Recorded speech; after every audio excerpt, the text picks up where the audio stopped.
Today we're going to take a look at the T34 American Premium Heavy Tank. It has a very similar design to the T29 and the T32, I think.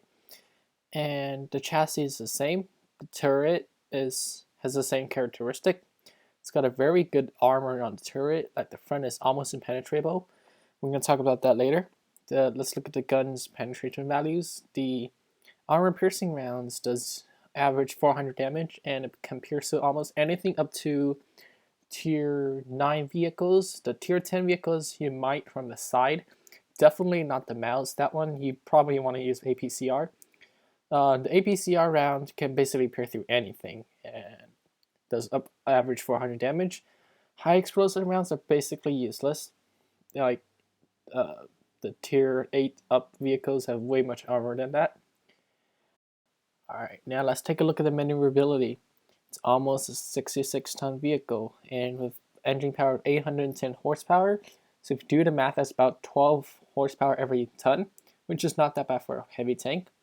The traverse speed is 22 degrees per second, and the turret traverse speed is 18 degrees per second. So if you do the math there, that's about 40 degrees per second if you fully activate the traverse speed along with the turret speed. Speed limit is 35, which is decent for a heavy tank. Okay, now let's take a further look at the armoring. So up here, you have 279mm space armor along with about 227 to 228mm of armor. So combined, that's about, wow, that's amazing right there. 1,145mm of effective armor. Nobody's going to get through that unless they, no, not even the APCR, they're not going to get through that. But if you take a look at the hull, that right there, 102mm, 140mm of effective armory. People are going to get through that. And the machine gun port is even worse. There's only 70mm. Yeah, so you don't want to expose this part at all. So the lower glacis is 70mm of armor, but it's placed at a very well angle so that the effective armor will be 130mm. Now, if you get to the side, people are going to get through your side, definitely. There's only 76mm and it's almost a straight angle. And a turret is 127mm. That can probably hold up to tier 7, tier 6 vehicles. But this is just paper. The rear is even worse, 51mm. 51mm, believe that M4 can penetrate that. And the back of the turret, that one right there, is a escape hatch, I think. It's got quite good of armor. But the rear and the side is just paper. The top doesn't really matter unless you're playing the computer version of World Tanks. But if you have artillery coming in, you're pretty much dead. So, the lesson is, you do not want to expose anything under the turret, not even the side of your turret. You just want to expose the front of your turret. But what you could do is that you could utilize this amazing gun depression right here and hide behind the hill. And if we look at the live collision, yeah, nobody's going to get through that. Okay, so the hill will probably cover up, or hopefully cover up this part, and just peek out your turret. Another thing you could do is that in some map, like the city or the Lost Temple map, I think, you can hide behind the stairs and it will hopefully cover up all your hull, and your turret have the free rotation and hopefully point your front of the turret at the enemy and they cannot get through that. So what this means is that you basically limit it to, again, a second line support tank. You're not going to go up there because pretty much everybody can penetrate that up to tier 8, tier 9, definitely tier 10. Okay, let's take a further look at the consumables and equipment.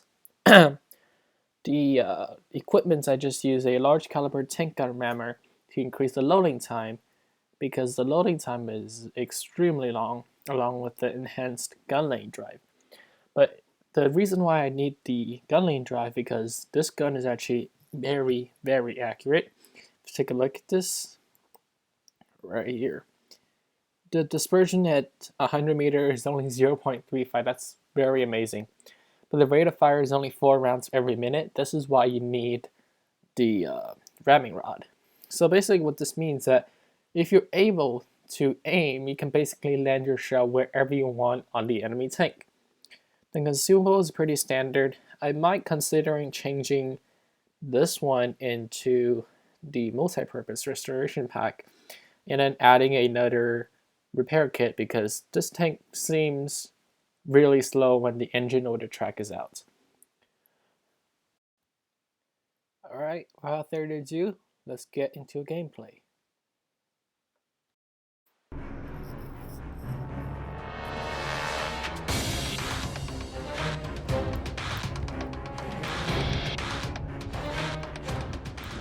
Okay, seems like we're number 2 on the tiers, and there's another T34. Okay, looking around, there's a KV. Oh, there's another T34 right there. So what we're gonna do is that we're probably gonna stay with the T34. Okay, follow the group, stay with the T34.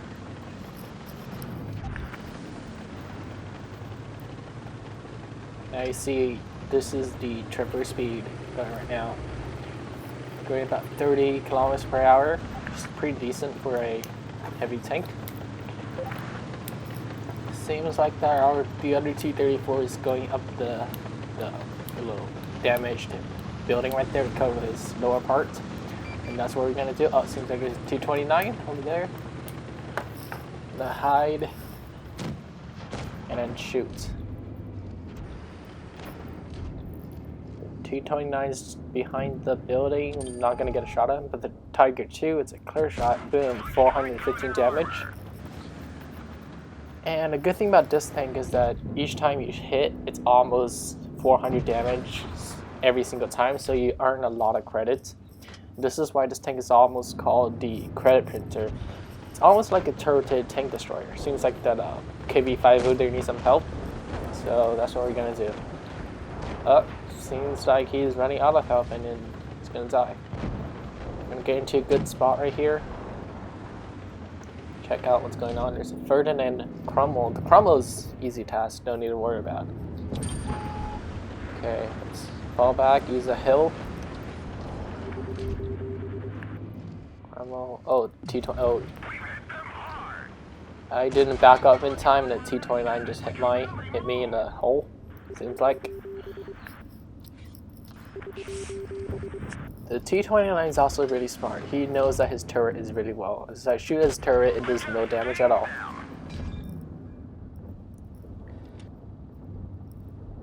The KV-1S though is a little bit careless. Popped up and shot the ground in front of me. As soon as the T29 exploded, the lower part shot him and tracked him. That is the indication that I need to back up further in the... Oh, nice bounce. KV-1S. Killed him with the assistance from another tank. The slow reload really does frustrate me. As you can see, I can easily hit the crumble, but the reload. Another 379 damage on the T29 on its front hull.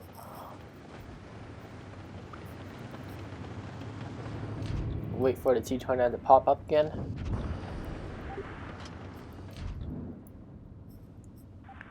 Oh, seems like the other 34 killed him. Now the IS is over there. He's not looking at him, so I'm gonna go up and charge him. Got a little bit stuck there. Gotta worry about the Ferdinand, but he's not over here yet. Oh, IS got killed. Okay. Now the Ferdinand. Okay, I was a little bit careless right there. Popped out too much. It did about 400 damage. Now I'm not gonna pop out again because I'm really low on health. So my teammates, T34.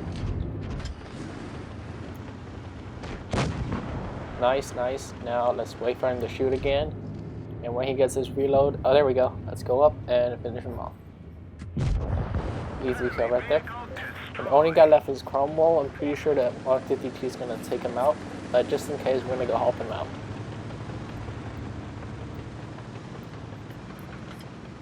Okay, let's get our shot. Alright, oh, okay, the 152 took the shot split second before me, and we won. Yay.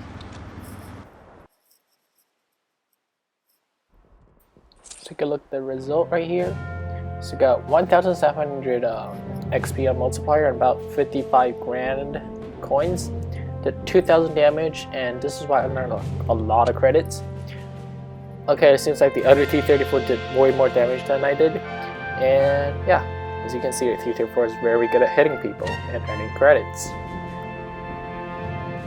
Guys, thank you for watching this video. Remember to like and subscribe. Posting in the comments what takes you want me to do. In the next video, I'll be doing the Yak Tiger 8.8cm 2015 Winter Special with the Winter Camo. Okay, see you guys in the next video.